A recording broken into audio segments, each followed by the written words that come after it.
Good morning. I'm Julie Meyer, and this is Keanaissance Edition 4.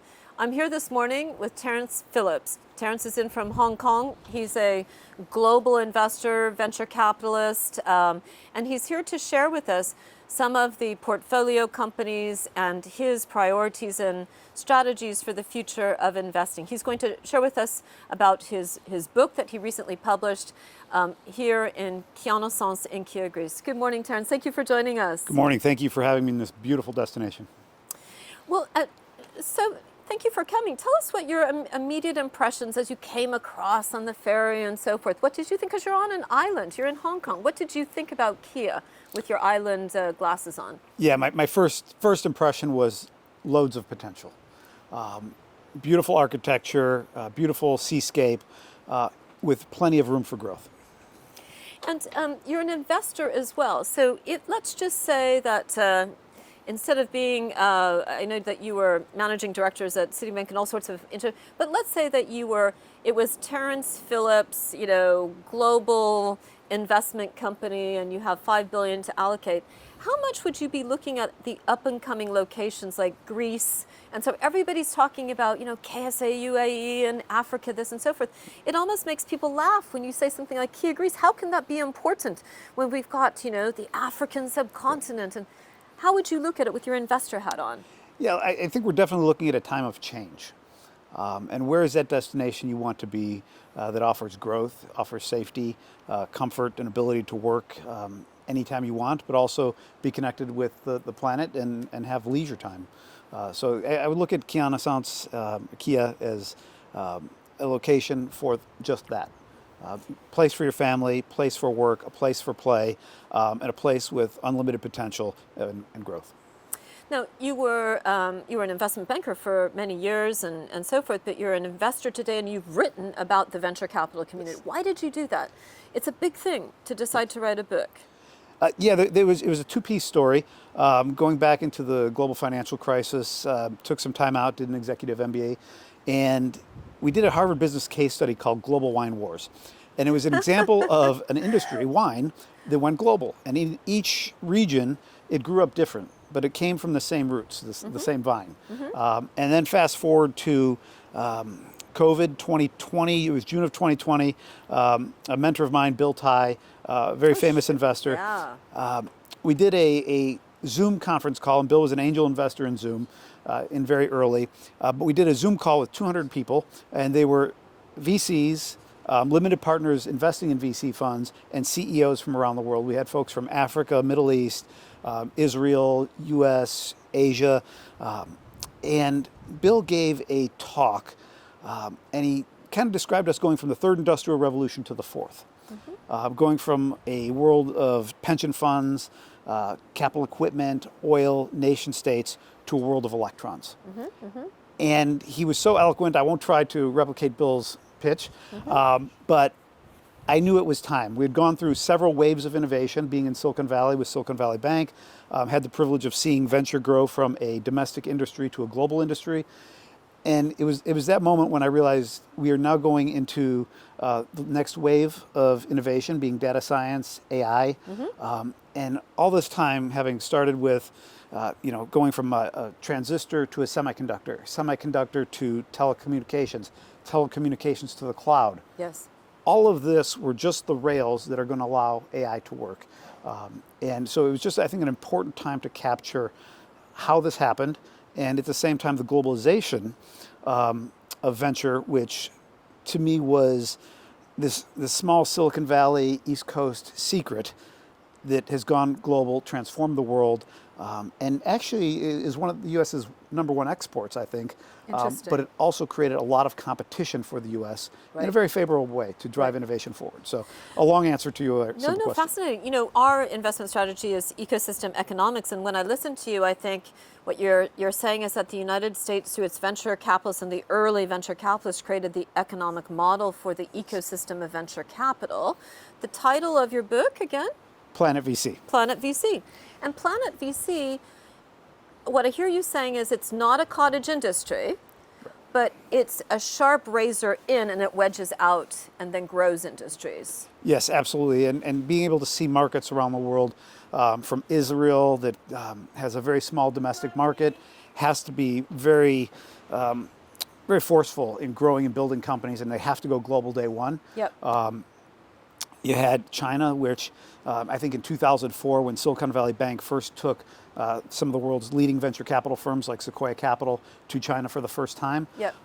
there were no true tech entrepreneurs in China at the time. Within 12 years, though, Chinese entrepreneurs, and this is a quote from Jim Breyer, Chinese entrepreneurs became the best entrepreneurs in the world with an ability to go through advanced iteration faster than any Wow. other entrepreneurs. Wow. That Wow. happened in 12 years. Wow. And when you Wow. look at, there's other markets wanting to build a venture ecosystem. They want to help their young college grads become entrepreneurs. You think of Saudi Arabia right now. There's a lesson in each market, and there's an Yes. ability for each market to transform, and it can happen that fast. 12 years. Wow. You know, the other thing that I've observed is that wherever there is a vibrant venture community, not only is there a growth of entrepreneurs and people and so forth, but there's a growth in the real estate market. They go hand in hand. Yes. People have to live somewhere, right? Yes. And so if we think of a place like Kia, and what I've thought of it as a place where you could adopt it. You know, we were talking about digital nomads earlier. People like us that think about the next wave. I'm not an early adopter, but I still am part of the earlier part of the adoption cycle. Right. And we're important people. I'm an early believer, but I'm also recognizing that small groups of people can actually get a lot done in the innovation cycle.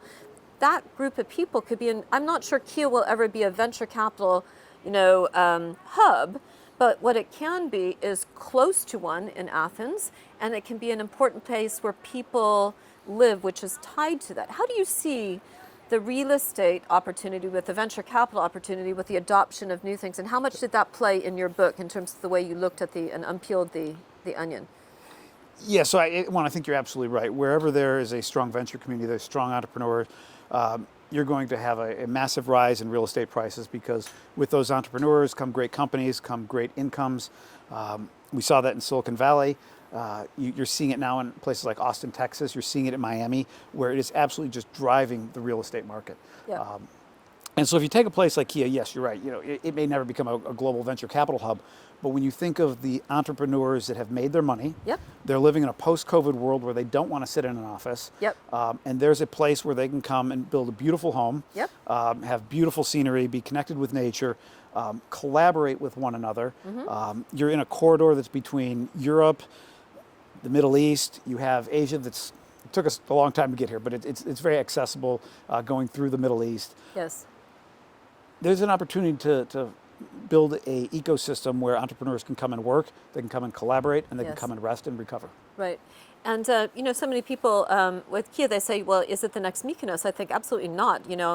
Just as, I don't want to be the next anybody myself. Nobody should be the next anything, right? Kia will be Kia, right? And Yes. Kia has a potential and it has a future and so forth. So that's why I've brought entrepreneurs like yourself and Michael and the 50 other people here to help me see the potential, to see what it's meant to be. Yes. Just like when we're parents and we just want our children to be who they're meant to be. Right. We don't want them to just be this or that. And I think Kia has a kind of unveiling. It has a discovery. Now, speaking of discovery, how did you get involved in Voyager? Tell us about the Terrance Voyager piece. Yes, so as you mentioned, I spent 12 wonderful years at Silicon Valley Bank, moved over to Asia, built a business within Citibank, lending to private equity funds. We had wound down that business, and now I'm a recovering banker. And as part of that recovery, I've had the wonderful opportunity to take my relationships, take my network, the little bit of knowledge I think I picked up along the way, and share it with people I love and trust. So right now I'm taking a year to work with some of the best companies that I know, some of my favorite people, individuals. A lot of times when we talk about venture, and this was my old boss, Ash Wilani at Silicon Valley Bank, but you bet on the jockey, not the horse. Yep. Right? The business model will change, projections will change.